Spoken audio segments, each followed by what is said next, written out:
Hey babies, it's Nadia. Welcome back to another episode of Moonchild Talk. If you're new here, welcome. My name is Nadia, and this podcast is all about having any and every conversation with everyone, just gaining different perspectives, listening to different minds and different thoughts. So, yeah, no topic is off limits here, okay? Forgive me, you guys. I swear I am off an energy drink right now, and I usually do not drink energy drinks.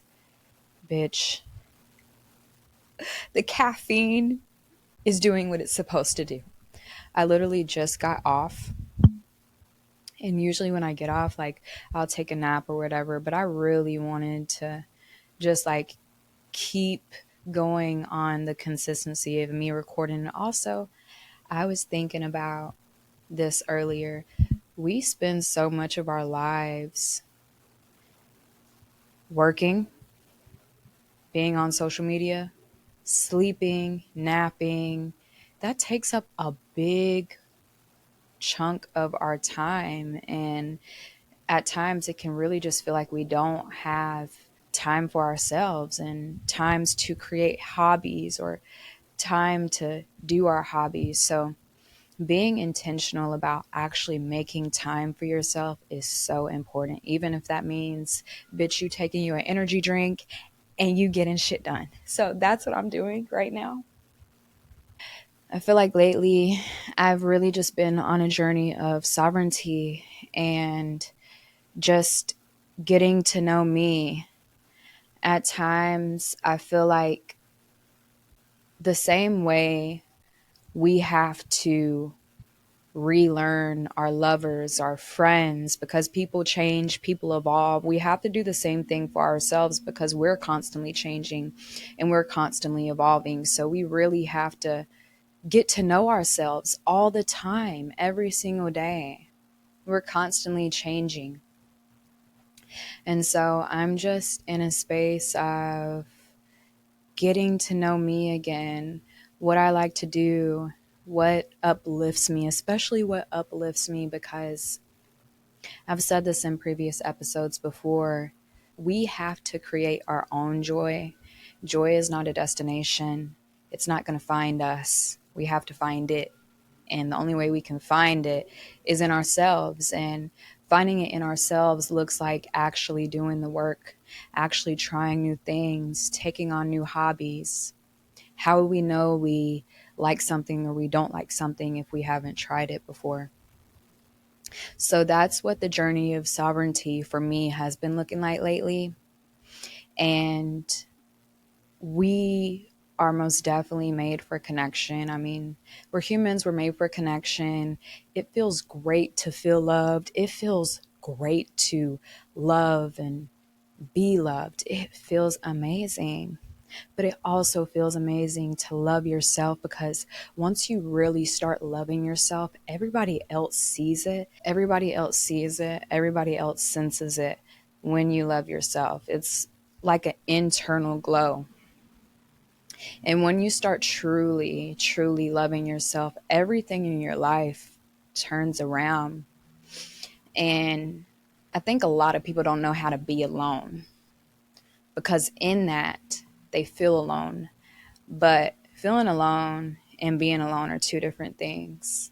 Feelings are not always factual. They're not always right. They're not always logical. And sometimes we can get lost in feeling, and we forget to take a look around us, and we're surrounded by so much love. Even if we can't see it, like, there's so much protection and love around us if we would just look around us and stop being in our feelings, stop being in our heads so much. And I know it's most definitely easier said than done, because it feels great to share an experience or try something new with someone else, because you feel that connection. It feels great. Like,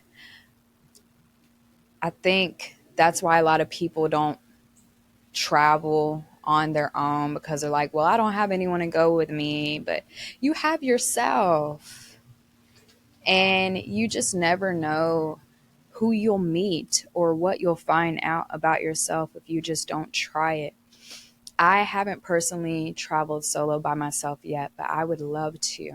Why would you not want to deepen your relationship with yourself? We really have to be a friend to ourselves. Why do you think anyone would like you if you don't like yourself? Why do you think anyone would love you if you don't even love yourself? For the longest, I think I went about life ignoring my life, really. Like I've spoken about in previous episodes, I was in foster care. And so, what that looked like for me for a very long time was other people controlling my life for me, other people telling me what to do, how to do it, how high to jump. And so, I feel like for a really long time, I never really had a sense of self independence because I was always just being pointed in different directions.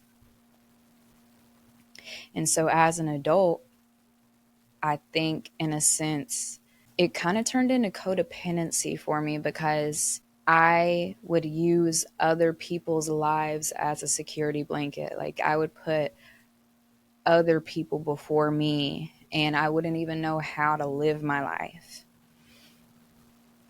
And one thing about it, God is most definitely real, and God will really God will put you in a space of solitude so you can find yourself. At times we can ask ourselves, like, why is this happening to me? And we're so focused on the why, not the what is this doing for me? What is this trying to teach me? So I feel like a lot of times in my life personally, God has really isolated me and put me by myself. And I've just felt so angry with God in the past. Like, why? Why me? I've felt alone most of my life. Why can't I just have someone to call my own? But I can't have someone to call my own first and foremost because no one is really ours. And for the longest, I couldn't even call myself my own. I didn't even know who Nadia was or what that looked like or what she looked like. Just gaining that sense of self, gaining that sense of independence outside of other people. It not only is of service to you, it's of service for you, for your relationships, for your friendships. Because before we're anyone else's, we have to be our own. And I noticed the codependency that I had developed from all those years of just like being told what to do and having everyone else control my world. It hindered me in my relationships. It hindered me in my friendships as well because I became so enmeshed with anyone around me that their world was automatically my world by default because it just felt easier. It just felt easier to just throw myself in someone else's world than to create my own, essentially. And that took me a really long time to realize. For the longest, I thought I'm a passionate lover and, I want to live in my person's skin. And I used to think that that was just me being passionate, but that's attachment. It's like anxious attachment. And I don't want to be anxiously attached to someone because when you set the tone for the relationship off of that kind of energy, that's what you'll feel throughout the relationship or even throughout the friendship. You'll feel anxious. You're bound to feel anxious.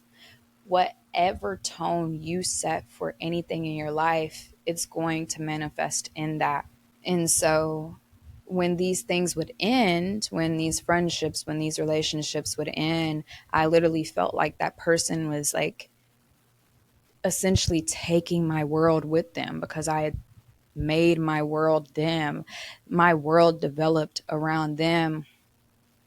And when I tell you it's taken a couple times for it to really click. And I feel like God would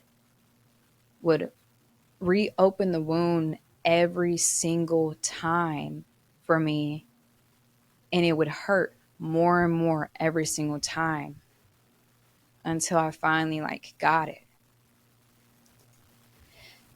And that's the thing. Sometimes God breaks our heart to fix our vision. And it used to make me so angry, but honestly, I'm so thankful for it. So we really just have to create our own world, have your own world outside of the people you love, of your friends, your partner, your family. What does your life look like? What does it feel like?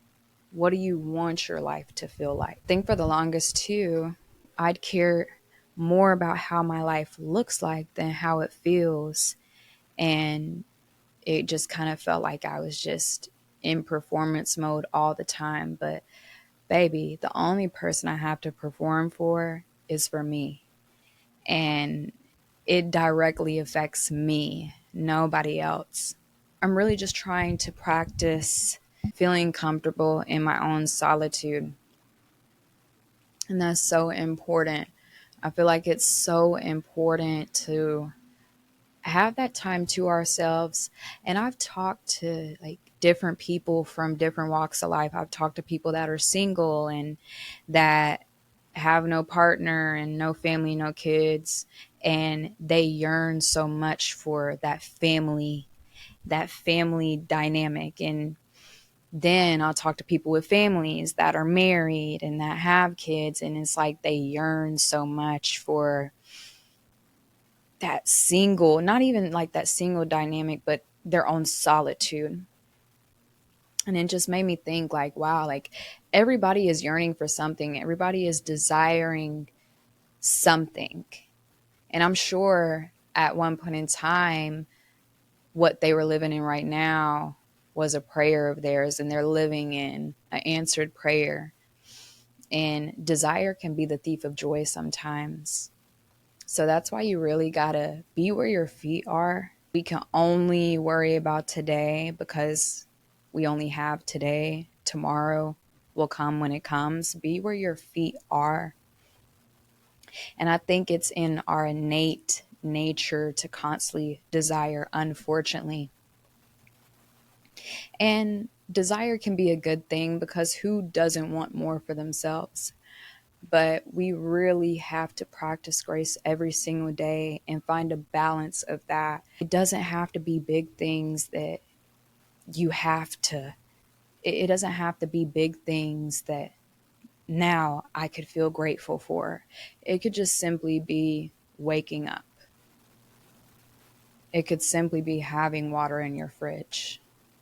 I mean, these are bare minimums, but they're really not minimums because some people didn't wake up today. Some people don't have water.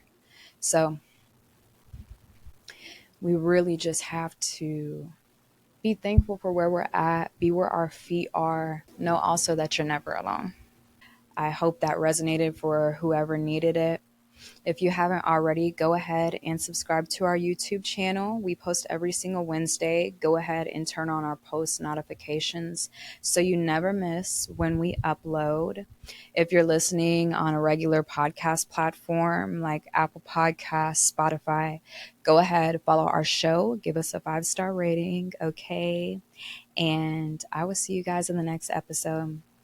Bless.